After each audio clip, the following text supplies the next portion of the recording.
स्वागत है दोस्तों। आज 4 जुलाई 2023 दिन मंगलवार का। आज के मुख्य समाचार, बड़ी खबरें, देश और दुनिया का ताजा अपडेट लेकर हाजिर हो गए हैं। देश के अलग अलग राज्यों की ओर से, सरकारों की ओर से महत्वपूर्ण अपडेट, नए नियम, बड़ी घोषणा और बड़ा ऐलान की जानकारियां लेंगे। बहुत ही महत्वपूर्ण और काम की ताजा खबरों का अपडेट मिलने वाला है, इसलिए इस वीडियो को आप पूरा ध्यान से आखिर तक जरूर देखिएगा। और हाँ दोस्तों, हमारी टीम की मेहनत और मोटिवेशन के लिए प्लीज इस वीडियो को आप लाइक भी जरूर कर दीजिएगा। फेसबुक और व्हाट्सएप पर ज्यादा से ज्यादा इस वीडियो को आप शेयर कर दीजिएगा। तो आइए दोस्तों, बिना टाइम विलंब के शुरुआत करते हैं आज की पहली बड़ी खबर। आर्टिकल 370 से जुड़ी याचिकाओं की सुनवाई करेगा सुप्रीम कोर्ट। 11 जुलाई को सुना जाएगा मामला। सीजेआई की अगुवाई में 5 जजों की बेंच गठित कर दी गई है। सुप्रीम कोर्ट ने एक प्रेस रिलीज जारी करके बताया कि मुख्य न्यायाधीश डीवाई चंद्रचूड़ की अगुवाई में 5 जजों की बेंच इस मामले को सुनेगी। सुप्रीम कोर्ट ऐसी 20 से ज्यादा याचिकाओं की सुनवाई करेगा जिन्होंने आर्टिकल 370 रद्द करने के केंद्र के फैसले को चुनौती दी थी। यानी सुप्रीम कोर्ट 11 जुलाई को जम्मू कश्मीर से आर्टिकल 370 हटाने को चैलेंज करने वाली याचिकाओं की सुनवाई करेगा। इलेक्शन कमीशन ने सोमवार को एक ऑनलाइन पोर्टल लॉन्च किया। सभी पार्टियों को अपनी फाइनेंशियल डिटेल यानी आय व्यय का लेखा जोखा, चुनाव खर्च सहित पार्टी को मिलने वाले फंड की जानकारी इस पोर्टल पर देनी होगी। फाइनेंशियल डिटेल क्यों नहीं दी, इसका कारण भी बताना होगा। जनप्रतिनिधि कानून के तहत चुनाव आयोग को डिटेल देना जरूरी। इलेक्शन कमीशन ने सोमवार को एक ऑनलाइन वेबसाइट शुरू कर दी है। सभी पार्टियों को अब अपनी फाइनेंशियल डिटेल, आय व्यय का लेखा जोखा, चुनाव खर्च सहित पार्टी को मिलने वाले फंड की जानकारियां भी इस वेबसाइट पर देना जरूरी होगा। मणिपुर हिंसा पर केंद्र सरकार ने सुप्रीम कोर्ट में दिया जवाब। कहा, हालात में धीरे धीरे हो रहा सुधार। मणिपुर हिंसा को लेकर सुप्रीम कोर्ट में दायर जनहित याचिका का केंद्र और मणिपुर सरकार ने जवाब दिया है। सरकार की ओर से पेश सॉलिसिटर जनरल तुषार मेहता ने सुप्रीम कोर्ट को बताया कि राज्य में स्थिति में धीरे धीरे सुधार हो रहा है। वहीं सुप्रीम कोर्ट ने इसी बीच सरकार से स्टेटस रिपोर्ट भी मांगी है और अगली सुनवाई 10 जुलाई को रखी गई है। यूसीसी का मसौदा तैयार होने से पहले आए 19 लाख सुझाव। संसदीय समिति की बैठक में कांग्रेस ने जताई आपत्ति। यूनिफॉर्म सिविल कोड को लेकर स्थायी समिति ने सोमवार को बैठक की है। समान नागरिक संहिता को लेकर अब तक 19 लाख लोग संसदीय समिति को इस संबंध में अपने सुझाव भेज चुके हैं। बैठक में कुछ सदस्यों ने सरकार पर इस कानून को जल्द लाए जाने का आरोप लगाया है। वहीं कांग्रेस ने भी इस पर आपत्ति जताई है। उत्तराखंड में यूसीसी लागू करने की तैयारियां तेज। देर रात गृह मंत्री अमित शाह से मिलने पहुंचे सीएम पुष्कर सिंह धामी। आपको बता दें, मुख्यमंत्री पुष्कर सिंह धामी ने राज्य के विधानसभा चुनाव के दौरान कहा था कि उत्तराखंड में यूनिफॉर्म सिविल कोड को लागू करेंगे। इसके बाद एक कमेटी बनाई गई। कमेटी ने उत्तराखंड के लोगों से सुझाव मांगे और अब ऐसा माना जा रहा है कि उत्तराखंड पहला राज्य बन सकता है जहाँ पर समान नागरिक संहिता यानी यूसीसी लागू हो जाए। देश भर में समान नागरिक संहिता यूसीसी को लेकर चर्चाएं तेज है। वहीं उत्तराखंड में यूसीसी को लागू करने की तैयारी जोर शोर से चल रही है। 11 जुलाई को होगी जीएसटी काउंसिल की मीटिंग। फेक रजिस्ट्रेशन के अलावा कई बड़े फैसले हो सकते हैं। जीएसटी काउंसिल ने ट्वीट करके बताया कि जीएसटी काउंसिल की 50वीं बैठक 11 जुलाई 2023 को विज्ञान भवन नई दिल्ली में होगी। जानकारियों के अनुसार काउंसिल फेक रजिस्ट्रेशन और इनपुट टैक्स क्रेडिट के क्लेम को रोकने के लिए कड़े कदम उठा सकती है। इसके अलावा काउंसिल ऑनलाइन गेमिंग, कैसीनो और हॉर्स रेस पर जीओएम रिपोर्ट भी चर्चा में ला सकती है। दिल्ली एनसीआर में कमजोर हुआ मानसून। 41 के करीब पहुंचा पारा। अभी कुछ दिन और सताएगी उमस भरी गर्मी। दरअसल राजधानी दिल्ली में बीते कुछ दिनों से मानसून के कमजोर होने से उमस भरी गर्मी लोगों को परेशान कर रही है। सोमवार की सुबह से ही सूरज की तपिश ने लोगों को बेहाल किया। दिन में भी गर्म हवाएं चलती रही। वहीं मौसम विभाग ने पूर्वानुमान में बताया कि मंगलवार को हल्की बरसात हो सकती है, लेकिन लोगों को फिर भी गर्मी से राहत मिलने की संभावना कमी है। ऐसा ही हाल शनिवार सप्ताह के अंत तक बना रहेगा। इसके बाद फिर तेज बारिश होने पर लोगों को उमस भरी गर्मी से राहत मिलने की उम्मीद है। दिल्ली से जुड़ा अपडेट है। आधार और पैन कार्ड को लिंक न कराने वालों की बड़ी मुश्किलें। 1000 रुपए देकर भी नहीं भर सकेंगे आईटीआर, इनकम टैक्स विभाग ने कारण बताया। वैसे आपको मालूम ही होगा कि पैन को आधार से जोड़ने की जो डेडलाइन है वो खत्म हो चुकी है। कई बार अपील करने और चेतावनी देने के बावजूद भी लाखों लोगों ने अपने पैन कार्ड को आधार कार्ड से लिंक नहीं किया है। आयकर विभाग ने यानी इनकम टैक्स विभाग ने भी अब ये तय कर लिया कि डेट आगे नहीं बढ़ाएंगे। फिलहाल तो यही अपडेट आ रहा है और ऐसे में जिन लोगों ने 30 जून तक ये काम पूरा नहीं किया है उन्हें अब 1000 रुपए पेनल्टी देकर इसे लिंक कराना होगा। लेकिन सबसे बड़ा नुकसान यह भी है कि ऐसे लोग अब 2022-23 का इनकम टैक्स रिटर्न यानी आईटीआर नहीं भर पाएंगे। उन्हें काफी ज्यादा दिक्कतें होगी, क्योंकि इनकम टैक्स विभाग ने अपने नोटिफिकेशन में यह साफ कह दिया कि जो भी पैन कार्ड धारक 1000 रुपए की पेनल्टी देकर अपना कार्ड दोबारा ऑपरेटिव कराना चाहते हैं, उन्हें फीस जमा करने के बाद भी 30 दिन का इंतजार करना पड़ेगा और इस दौरान वे अपने पैन कार्ड का इस्तेमाल भी नहीं कर पाएंगे। और यही टेंशन टैक्स पेयर्स के लिए बड़ी चिंता का कारण बनी हुई है। राशन कार्ड को नहीं कराया आधार से लिंक तो परेशान न हो, सरकार ने यहाँ पर मोहलत दे दी है। अगर आपने भी अभी तक अपने राशन कार्ड से आधार कार्ड को लिंक नहीं किया है तो ये खबर आपके लिए जरूरी है, क्योंकि भारत सरकार ने राशन कार्ड को आधार से जोड़ने की अंतिम तारीख बढ़ाकर 30 सितंबर 2023 कर दी है। पहले यह तारीख 30 जून तक निर्धारित थी। आपको बता दें, अंत्योदय अन्न योजना और प्राथमिकता घरेलू योजना के तहत लाभ लेने वालों के लिए राशन कार्ड को आधार से जोड़ना अनिवार्य है। बूढ़े माँ बाप को सताने वालों की अब खैर नहीं, हर थाने में होगी लिस्ट। आ रहा है नया कानून, आप देख सकते हैं। केंद्र सरकार बुजुर्गों के हित में एक बड़ा फैसला लेने जा रही है। कानून में संशोधन किया जाएगा जिससे देश में बुजुर्ग माँ बाप या वरिष्ठ नागरिकों के साथ दुर्व्यवहार को रोकने के साथ ही उनकी सुरक्षा सुनिश्चित हो सकेगी। MWPSC एक्ट 2007 में संशोधन करने की तैयारी है और बिल मानसून सत्र में रखा जा सकता है। बुजुर्गों की सुरक्षा के लिए सरकार का यह बड़ा फैसला है। माता पिता और बुजुर्गों के लिए कानून में बदलाव होगा। परेशान करने वाले या कम खर्च देने वालों पर रोक लगेगी। देश का पहला इलेक्ट्रिक हाईवे, चलते चलते ही चार्ज हो जाएगी बसें। जर्मनी और स्वीडन की तरह कुछ सालों में भारत में भी आपको इलेक्ट्रिक हाईवे पर बिजली से दौड़ती हुई बसें और ट्रक नजर आएंगे। दिल्ली से जयपुर के बीच बनने वाला ये दुनिया का सबसे लंबा इलेक्ट्रिसिटी इनेबल्ड हाईवे होगा। इलेक्ट्रिक हाईवे के लिए अलग सड़कें नहीं बनाई जाएगी, बल्कि दिल्ली मुंबई एक्सप्रेस वे पर ही एक डेडिकेटेड लेन बिजली से चलने वालों के लिए होगी। इस लेन के ऊपर बिजली की तारें होंगी और इन्हीं तारों से इलेक्ट्रिक बसें और ट्रकों को बिजली मिलेगी। अगले 6 वर्षों में इस हाईवे के पूरी तरह चालू होने की उम्मीद है।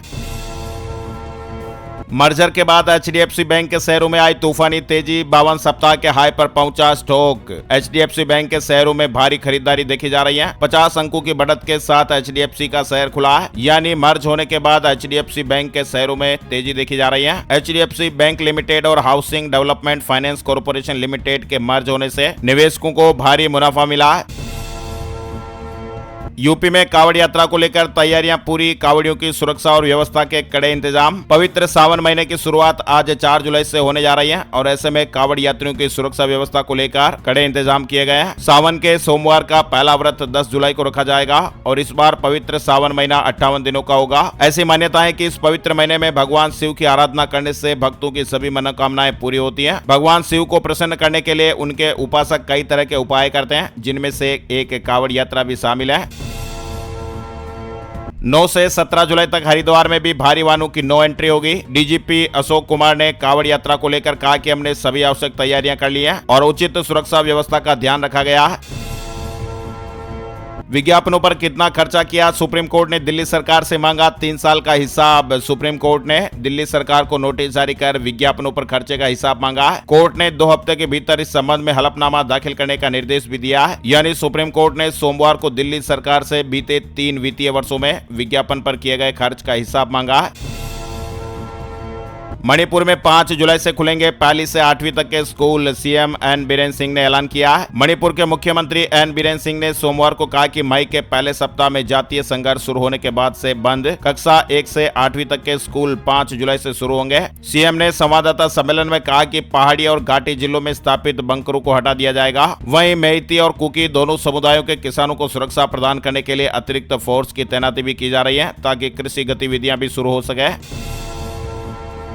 4758 अमरनाथ तीर्थ यात्रियों का चौथा जत्था रवाना हुआ। 3 दिन में 20,000 ने दर्शन किया है। अमरनाथ यात्रियों का चौथा जत्था सोमवार को दक्षिण कश्मीर हिमालय में बनी अमरनाथ गुफा के लिए आधार शिविर से रवाना हुआ। इसमें 4758 भक्त शामिल रहे। सोमवार सुबह तक ताजा अपडेट के मुताबिक 20,000 तीर्थ यात्री बाबा बर्फानी के दर्शन कर चुके हैं। पीएम मोदी ने बुलाई कैबिनेट की बैठक, मिशन 2024 के समीकरणों पर चर्चा। दरअसल प्रधानमंत्री नरेंद्र मोदी जी ने सोमवार को कैबिनेट की बैठक में अध्यक्षता की। मंत्रिमंडल के साथ पीएम मोदी ने दिल्ली के प्रगति मैदान में नवनिर्मित मीटिंग हॉल में यह बैठक की है और इस दौरान सभी मंत्रियों के साथ पीएम मोदी ने कई विषयों पर चर्चा की। इस मीटिंग के बाद पीएम मोदी ने अपने ट्विटर हैंडल से ट्वीट करके कहा कि यह काउंसिल ऑफ मिनिस्टर्स के साथ उनकी मीटिंग बहुत ही ज्यादा फलदायी रही है। पीएम मोदी ने लिखा कि इस दौरान कई पॉलिसी से संबंधित मुद्दों पर विचार विमर्श किया गया है। वहीं आपको बता दें, भारत SCO शिखर सम्मेलन की अध्यक्षता भी कर रहा है। प्रधानमंत्री नरेंद्र मोदी जी इसकी मेजबानी करेंगे। मीटिंग ऑनलाइन होगी। रूस, चीन के राष्ट्रपति भी इसमें हिस्सा लेंगे। पाकिस्तान के PM शहबाज शरीफ भी मौजूद होंगे। यानी प्रधानमंत्री नरेंद्र मोदी जी आज 4 जुलाई को शंघाई सहयोग संगठन यानी SCO शिखर सम्मेलन की अध्यक्षता करेंगे। वीडियो कॉन्फ्रेंसिंग के जरिए होने वाली इस बैठक में रूस के राष्ट्रपति व्लादिमीर पुतिन, चीन के राष्ट्रपति शी जिनपिंग और पाकिस्तान के प्रधानमंत्री शहबाज शरीफ समेत सभी 8 देशों के लीडर इसमें हिस्सा लेंगे। शिखर सम्मेलन की थीम भारत ने सिक्योर रखी है, SECURE। संघाई सहयोग संगठन यानी SCO शिखर सम्मेलन की भारत मेजबानी करने के लिए पूरी तरह तैयार।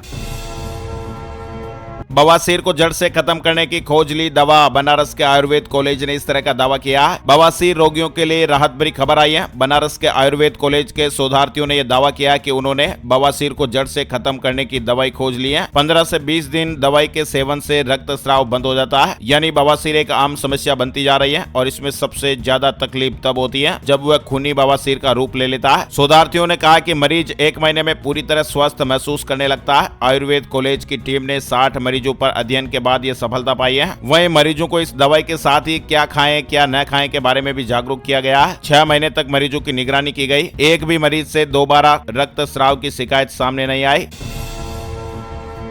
हरियाणा में सीएम की अध्यक्षता में 4 जुलाई को होगी मंत्रिमंडल की बैठक, कई महत्वपूर्ण फैसले होने की उम्मीद। दरअसल हरियाणा मंत्रिमंडल की बैठक आज मंगलवार 4 जुलाई को होगी। मुख्यमंत्री मनोहर लाल खट्टर की अध्यक्षता में होने वाली यह मंत्रिमंडल की बैठक, जिसमें कई बड़े फैसले आने की उम्मीद है।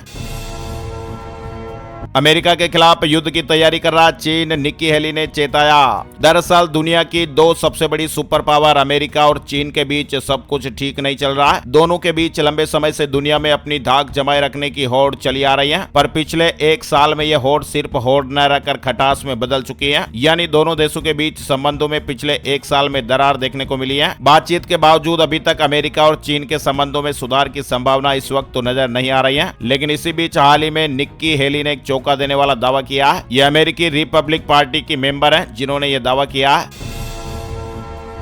व्हाट्सएप ने भारत में 64 लाख अकाउंट को किया बैन। कहीं आप भी तो नहीं कर रहे हैं ये गलती, जरूर जान लीजिएगा। व्हाट्सएप ने भारत में 64 लाख अकाउंट्स को बैन कर दिया। लाखों अकाउंट बैन करने के पीछे क्या वजह रही, इसकी जानकारी भी सामने आई है। अकाउंट पर बैन इसलिए लगाया गया क्योंकि यूजर्स ने भारतीय कानूनों और व्हाट्सएप की सर्विस की टर्म्स और कंडीशन का उल्लंघन किया था। व्हाट्सएप अपने यूजर्स की सुविधा के लिए रिपोर्ट किए गए अकाउंट पर तुरंत एक्शन लेता है ताकि किसी भी यूजर की प्राइवेसी और सिक्योरिटी पर खतरा न आए।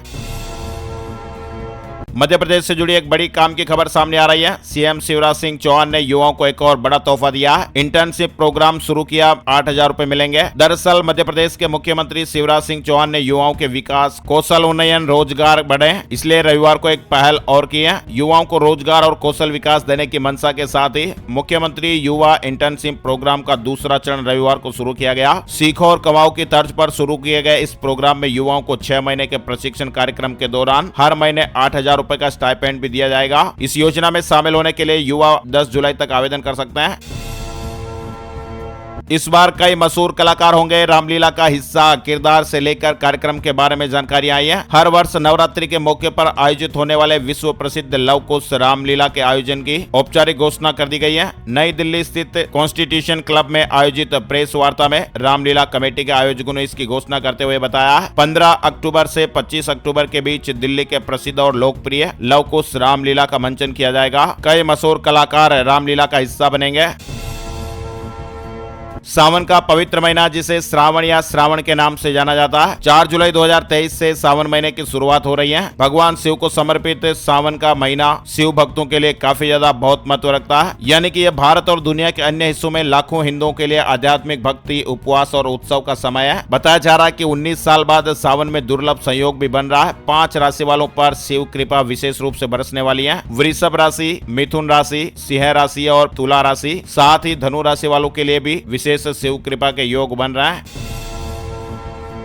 राजधानी दिल्ली में टमाटर के बाद अब प्याज ने लोगों को रुलाया। कीमतों में 2 गुना उछाल देखा गया। राजधानी दिल्ली में टमाटर और अन्य सब्जियों के बाद अब हर दिन की सब्जी और सलाद में इस्तेमाल होने वाला प्याज भी महंगा होकर लोगों को रुला रहा। यानी बीते कुछ दिनों से एक बार फिर से सब्जियों की कीमतें आसमान छूने लगी है, जिन्हें खरीदने में लोगों के पसीने छूट रहे हैं। राजधानी दिल्ली में खुदरा कीमत की बात करें तो टमाटर 160 से 180 रुपए प्रति किलो तक पहुंच गया। अदरक 300 रुपए किलो पहुंच गई है। वही मिर्ची 120 रुपए किलो। हरा धनिया तो अब 250 रुपए किलो के पार जाकर बिक रहा है। 10 से 12 रुपए किलो में बिकने वाला प्याज आज 25 से 30 रुपए में बिक रहा है। रिलायंस जियो ने 999 रुपए में लॉन्च किया 4G फोन। जियो सिनेमा पर फ्री में देख पाएंगे मूवी। 123 रुपए में 28 दिन चलेगा। दरअसल रिलायंस जियो ने 999 रुपए में जियो भारत 4G फीचर फोन को लॉन्च कर दिया है। यानी कंपनी इसके जरिए ऐसे कस्टमर को टारगेट करना चाहती है जो अभी भी 2G फोन का इस्तेमाल कर रहे हैं। कंपनी ने कहा कि पहले 10 लाख जियो भारत फोन के लिए बीटा ट्रायल 7 जुलाई से शुरू होगा। इस फोन के लिए कंपनी ने 123 रुपए का टैरिफ प्लान भी पेश किया है, जिसमें 14 GB डेटा मिलेगा जो 28 दिनों तक चलेगा, यानी कि आधा GB हर दिन। इसके अलावा अनलिमिटेड कॉल की सुविधा भी इस प्लान में मिलेगी। यूजर फोन के जरिए UPI पेमेंट भी कर पाएंगे और जियो सिनेमा और जियो सावन जैसे एंटरटेनमेंट ऐप का भी इस्तेमाल कर पाएंगे। डिवाइस में 3 प्री इंस्टॉल ऐप मिलेंगे। इसके अलावा फोन में टॉर्च और रेडियो भी मिलेगा। राजस्थान से जुड़ी बड़ी खबर, पुष्कर सरोवर में डूबे 2 दोस्त, मौत हो गई। नहाते नहाते 30 फीट गहरे पानी में चले गए। 2 घंटे की मशक्कत के बाद इनकी बॉडी निकाली गई। दरअसल सीकर से पुष्कर घूमने आए 3 दोस्तों में से 2 की सरोवर में डूबने से जान चली गई। दोनों दोस्त पुष्कर के जयपुर घाट पर नहा रहे थे। सोमवार शाम करीब 5 बजे नहाते नहाते दोनों दोस्त गहरे पानी में चले गए। आदि पुरुष पर हाईकोर्ट ने 2 हफ्ते टाली सुनवाई। याचिका में फिल्म बैन करने की मांग की गई है। सुप्रीम कोर्ट में मामला लंबित होने से सुनवाई टल गई है। हरियाणा में जल भराव वाले इलाकों की पहचान होगी। सीएम ने 795 पेयजल आपूर्ति योजनाओं को मंजूरी दी है। 834 करोड़ रुपए से ज्यादा खर्च किए जाएंगे। वहीं हरियाणा में बुढ़ापा पेंशन से जुड़ा अपडेट भी आ रहा है। 250 रुपए की बढ़ोतरी तय। 18 लाख को मिलेगा लाभ। दिसंबर तक ऐलान हो जाएगा। दरअसल हरियाणा के 18 लाख बुजुर्गों को मुख्यमंत्री मनोहर लाल खट्टर बड़ी राहत देने की तैयारी कर रहे हैं। सीएम ने बुढ़ापा पेंशन में एक बार फिर 250 रुपए की बढ़ोतरी करने का प्लान बनाया है। मुख्यमंत्री जी ने इसके संकेत दिए हैं। उन्होंने कहा कि वे 6 महीने के भीतर राज्य में 3000 रुपए बुढ़ापा पेंशन कर देंगे। सीएम खट्टर ने कहा कि हमने बुजुर्गों को 3000 रुपए पेंशन देने का वादा किया था और हम ये वादा पूरा करेंगे। छत्तीसगढ़ से जुड़ा अपडेट, हाईटेक होगी गाड़ियों की फिटनेस जांच। रायपुर में तैयार किया गया छत्तीसगढ़ का पहला ऑटोमेटिक फिटनेस टेस्टिंग सेंटर। 1 अप्रैल 2024 से अनिवार्य होगी जांच। वाहनों के फिटनेस की जांच के लिए रायपुर में छत्तीसगढ़ का पहला ऑटोमेटिक फिटनेस टेस्टिंग सेंटर तैयार हो चुका है। इस सेंटर में आधुनिक मशीनों से वाहनों की फिटनेस की जांच की जाएगी। Huda city centre metro station अब हो गया millennium city centre Gurugram. DMRC ने दिन में 3 बार बदले नाम। दरअसल डीएमआरसी ने अपने ट्विटर हैंडल से ट्वीट कर मेट्रो स्टेशन के नाम बदलने की जानकारी दी है। गुरुग्राम के Huda city centre metro station को नया नाम दिया गया। दिल्ली मेट्रो रेल कॉर्पोरेशन ने यह फैसला लिया है। अब यह metro station millennium city centre Gurugram के नाम से जाना जाएगा।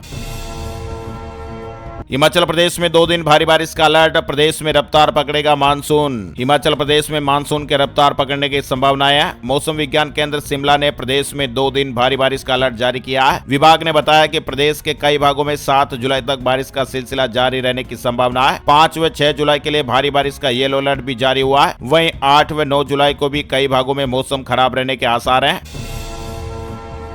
द कपिल शर्मा शो पर आने वाले एपिसोड में नवजोत सिंह सिद्धू भी नजर आएंगे। कपिल शर्मा शो के आने वाले एपिसोड में टीवी इंडस्ट्री के पॉपुलर होस्ट को बुलाया जाएगा। राजस्थान में टीचर्स भर्ती की पात्रता जांच शुरू। 5 से 7 जुलाई तक डॉक्यूमेंट वेरिफिकेशन होगा। जल्दी नियुक्ति पत्र मिलेंगे। स्कूल शिक्षा विभाग ने प्राथमिक विद्यालय अध्यापक सीधी भर्ती 2022 में चयनित टीचर्स को जल्दी नियुक्ति देने की योजना बनाई है। शिक्षा विभाग ने डॉक्यूमेंट वेरिफिकेशन का काम 5 जुलाई से शुरू करने का निर्णय किया है।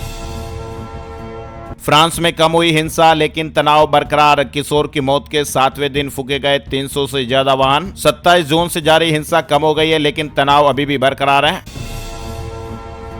अब दूध के साथ 1 रुपए किलो गोबर खरीदेगी पराग डेयरी। 7 जुलाई को बायोगैस प्लांट का लोकार्पण करेंगे पीएम मोदी। दरअसल किसान भाई दूध के साथ गोबर भी बेचकर अपनी आय बढ़ाएंगे और इससे उत्पन्न गैस से ऊर्जा की पूर्ति भी होगी। रामनगर स्थित नेशनल डेयरी डेवलपमेंट बोर्ड के पराग प्लांट में 2 वर्ष पूर्व 23 करोड़ की लागत से बायोगैस आधारित प्लांट का निर्माण शुरू हुआ। ये बनकर तैयार है। 2 महीने से ट्रायल चल रहा है और अब इसका प्रधानमंत्री नरेंद्र मोदी 7 जुलाई को लोकार्पण करेंगे। उत्तर प्रदेश वाराणसी से जुड़े अपडेट्स आप देख रहे हैं। खबरों का सिलसिला आगे बढ़ाते हैं। बड़ी खबर है, हीरो का 2 व्हीलर खरीदना महंगा पड़ेगा। बाइक और स्कूटर के दामों में बढ़ोतरी हो गई है। हीरो मोटोकॉर्प ने अपने सभी बाइक और स्कूटर की कीमतों में बढ़ोतरी कर दी है। कंपनी ने अभी हाल ही में एक स्टेटमेंट में कहा था कि वह 3 जुलाई से ही अपने सभी पोर्टफोलियो की कीमतों में बढ़ोतरी करने जा रही है और ऐसे में 3 जुलाई से ही हीरो बाइक और स्कूटर में 2% तक की वृद्धि देखने को मिल सकती है। बिहार के 10 जिलों में भारी से बहुत भारी बारिश का अलर्ट, 3 दिनों तक सक्रिय रहेगा मानसून। पटना समेत प्रदेश में अगले 3 दिनों तक मानसून मेहरबान रहेगा और इस दौरान पटना समेत सभी जिलों में मध्यम से भारी बरसात की गतिविधियां बनी रहेगी। कुछ स्थानों पर मेघ गर्जन, बिजली चमकने और वज्रपात की भी चेतावनी दी गई है। मध्य प्रदेश में 4 जुलाई को भोपाल में संविदा कर्मियों की महापंचायत, 100% वेतन की घोषणा संभव। विधानसभा चुनाव के पहले शिवराज सरकार कर्मचारियों को साधने में जुट गई है। 4% महंगाई भत्ता बढ़ाने की घोषणा, रोजगार सहायकों के पंचायत सचिव बनने का अवसर। अब संविदा कर्मचारियों की लंबित मांगों को लेकर मुख्यमंत्री शिवराज सिंह चौहान मंगलवार को बड़ी घोषणा कर सकते हैं। 13 जुलाई को लॉन्च हो सकता है चंद्रयान 3, इसरो चीफ ने जताया सॉफ्ट लैंडिंग का भरोसा। भारत का तीसरा मून मिशन चंद्रयान 3 13 जुलाई को लॉन्च हो सकता है। इसरो के चेयरमैन एस सोमनाथ ने इसकी पुष्टि करते हुए कहा कि हम चंद्रमा पर सॉफ्ट लैंडिंग करने में सक्षम होंगे। लॉन्च का दिन 13 जुलाई तय किया गया है, लेकिन ये 19 जुलाई तक जा सकता है। पबजी वाला प्यार, 4 बच्चों के साथ पाकिस्तानी महिला सीमा पार कर गई। दरअसल ग्रेटर नोएडा में अवैध रूप से रह रही एक पाकिस्तानी महिला और उसके 4 बच्चों को पुलिस ने हिरासत में लिया है। पबजी खेलते हुए महिला को भारतीय युवक से प्यार हो गया। अपने प्रेमी से मिलने के लिए वे 4 बच्चों के साथ नेपाल के रास्ते भारत आ गई। पुलिस ने महिला को छिपा कर रखने वाले उसके प्रेमी को भी गिरफ्तार कर लिया है। राजस्थान में चिकित्सा अधिकारियों एवं पैरामेडिकल के 5500 पद यूटीपी पर भरे जाएंगे। गहलोत सरकार ने यह बड़ा फैसला लिया है। हिमाचल प्रदेश में फर्जी आईडी के जरिए निकलवाए गए 3694 सिम कार्ड, क्राइम और टेरर लिंक हो सकता है कनेक्शन। दरअसल हिमाचल प्रदेश में फर्जी दस्तावेजों के जरिए बड़े पैमाने पर मोबाइल सिम संचालित हो रहे हैं। इन्हें गलत पते और गलत नाम पर जारी किया गया है। राज्य के दूर संचार विभाग ने इस तरह का खुलासा किया है। 3694 मोबाइल सिम फर्जी है। बात करेंगे आज के सोने चांदी के भाव। सोने चांदी की कीमतों में उछाल देखा गया। सोने और चांदी की कीमतों में सोमवार को तेजी देखने को मिली। Gold price today, silver price today update में सोमवार सुबह सोने का भाव 58,139 रुपए प्रति 10 ग्राम पर रहा। वहीं चांदी का भाव 69,299 रुपए प्रति किलोग्राम पर रहा। IBJ के ऑफिशियल वेबसाइट पर आपको इसकी विस्तृत डिटेल मिल जाएगी। अब बात कर लेते हैं वेदर न्यूज एंड एनालिसिस में संपूर्ण भारत का आज 4 जुलाई 2023 का मौसम पूर्वानुमान। मौसम की जानकारी देने वाली संस्था स्काईमेट वेदर के मुताबिक अगले 24 घंटों के दौरान तटीय कर्नाटक और केरल में मध्यम से भारी बारिश होने की संभावना है। लक्षद्वीप, कोंकण और गोवा, सिक्किम, उप हिमालय, पश्चिम बंगाल, उत्तर प्रदेश, बिहार, असम, मेघालय, अरुणाचल प्रदेश और पूर्वोत्तर बिहार में भी हल्की से मध्यम बारिश के साथ ही कुछ इलाकों में भारी बरसात भी हो सकती है। वहीं पूर्वोत्तर भारत, अंडमान और निकोबार द्वीप समूह, दक्षिण गुजरात, तटीय आंध्र प्रदेश, पश्चिम बंगाल, झारखंड और तमिलनाडु में हल्की से मध्यम बारिश होने का अनुमान है। वहीं छत्तीसगढ़, मध्य प्रदेश, आंतरिक कर्नाटक, हिमाचल प्रदेश के कुछ इलाके और उत्तराखंड में भी हल्की बारिश देखने को मिल सकती है। आज के मुख्य समाचार अपडेट में फिलहाल बस इतनी खबरें। अगर आपको हमारा ये प्रयास अच्छा लगा तो प्लीज वीडियो को लाइक और शेयर जरूर कर दीजिएगा। और हाँ दोस्तों, आज के इस वीडियो में जो हमने अपडेट किया है वो आप लोगों ने जरूर महसूस किया होगा। खबरों के बीच में जो इंटरवल है वो अगर आपको सही लगा तो कमेंट में आप यस जरूर बताइएगा। और अगर पहले वाला तरीका सही था तो फिर आप नो जरूर लिखिएगा। ये नया तरीका पसंद आया तो यस जरूर लिखिए। Thank you, take care, good bye, जय हिंद, जय भारत, वंदे मातरम।